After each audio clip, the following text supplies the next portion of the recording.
like, how do you view like the overall current macro environment? Just give me like an overarching umbrella. We got huge CPI prints, we got energy crisis on the foot, we got a ton of inflation. Like, just give me your overall general sentiment and like how you're feeling going forward. I think if I could describe it in one word, I would say fragile. It's probably more fragile than it's been in our lifetimes for sure. I'm a little older than you, but not much. And I think even our parents, talking about interest rates in the 80s, for example, up at 10%, 11%, and more in some parts of the world. I think even they view this as a fragile environment where we're going through an economic contraction in most of the modern world at probably the worst time as far as demographics. We've never had more entitlements and more people looking to cash in on those entitlements for longer periods of time, thanks to the increase in life expectancy, for example, than we have now. And we can talk about some of the European energy stuff, Germany specifically, something like 30x what you would have expected to pay for your monthly energy bill this time last year. And the futures looking even more steep as far as the cost to the average household.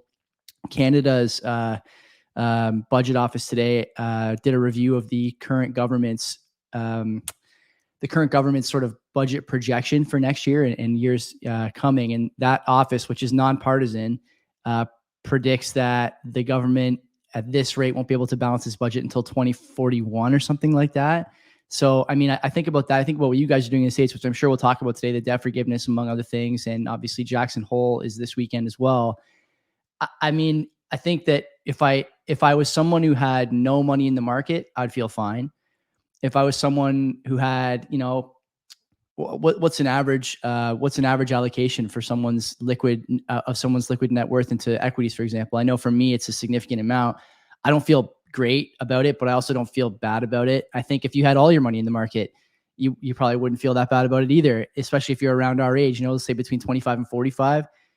It's very much unpredictable at the moment. And, on top of that, we should be talking about things like the Taiwan-China tension, like the BRICS countries getting together, like the SPR being drained, like the unrest at election time in the United States. That's the sort of pillar of democracy on the planet, or it is so alleged by you and your countrymen there. And so I think about all these things, and I think fragile is probably the best way to describe what you're seeing right now.